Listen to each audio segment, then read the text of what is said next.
in Form 5, in Form 4 actually, we had this moral teacher who was really radical about the environment. Then one day his wife proposed to him, like, she was looking through Malaysian Book of Records. Then she was like telling him that, maybe he should consider trying to make a record which is related to the environment. And so he formulated this entire plan for his students to do a recycling campaign which will land the school in the Malaysian Book of Records, as well as giving the school a good name in preserving the environment.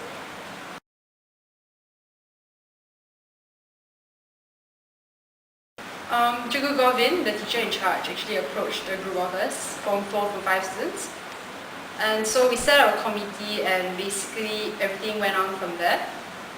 Yeah. Okay.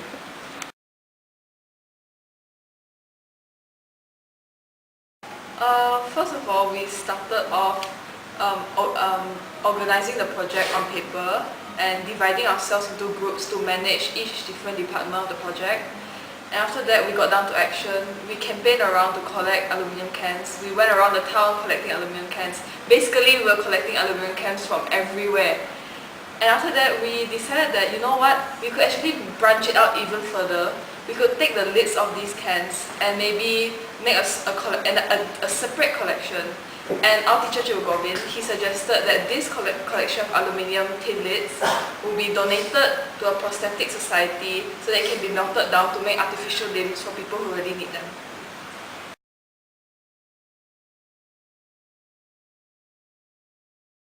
Basically, the entire student body that were responsible for this project were divided into 4 different groups, which were the publicity, the collection, and the cleaning up committee. Sanitization committee. So we meet up every weekend on Sundays. So that's when we start taking out the lids from the cans and cleaning the cans, because most of them are dirty, and I think, yeah. And then we separate the tin lids from the cans, and then we put it in a different.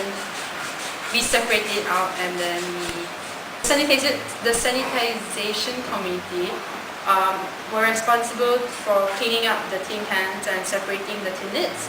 And the collection committee instead was responsible by going around the entire school collecting tin cans and tin lids during breaks, because the students were advised and encouraged to bring tin cans to school in the morning. So there will be students responsible to collect them at the car porch or wherever.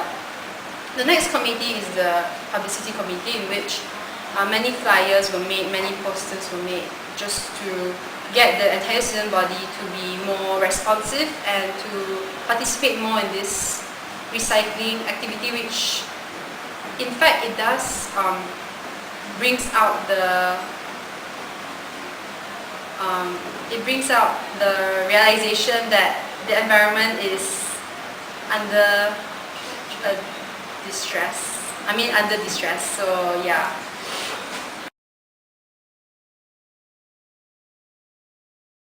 Well, it's hard to say because I would expect the effects of this project to be long-reaching, because I'm sure that's what Mr. Govin would have wanted.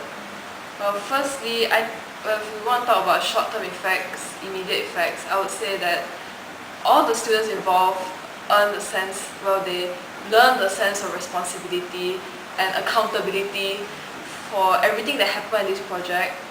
And if we're going to talk about the environment, which I'm sure is your main objective, then I would say, yes, it did raise a lot of awareness in Lodge School itself, among the parents especially, and especially among the little kids, because we'll go campaigning to them.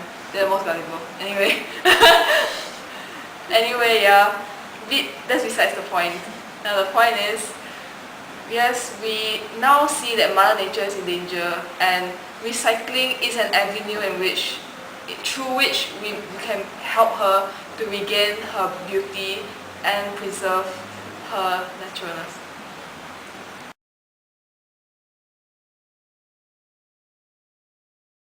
We had a special assembly right at the end of the entire 2-year campaign. 2 guests of honors in which they were required to,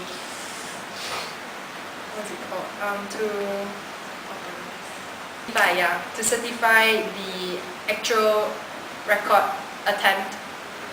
So yeah, we weighed all the tin lids and the tin cans there, and then we finally got the actual number, which was 140.3 kilos of tin lids. And then it was announced that the tin lids were going to be donated to the Thai Prosthetic Limb Association to make prosthetic limbs for those handicapped. And the proceeds from the money that was sold and from the money that was obtained from the tin lids that was sold, were going to be donated to charity organizations like the Point that this is a classic example of how a charity can be built upon another charity. Well, not necessarily a charity, but a volunteer effort. See, we collected the tin cans, we managed to accumulate some money from it, and we managed to help other people in the process, such as World Vision, and we hope that our efforts will be far-reaching in this sense. So in a way, we killed two birds with one stone. We helped Mother Nature, and we helped those poor kids in poverty. So there's endless means to which we can help this world, more ways than one definitely.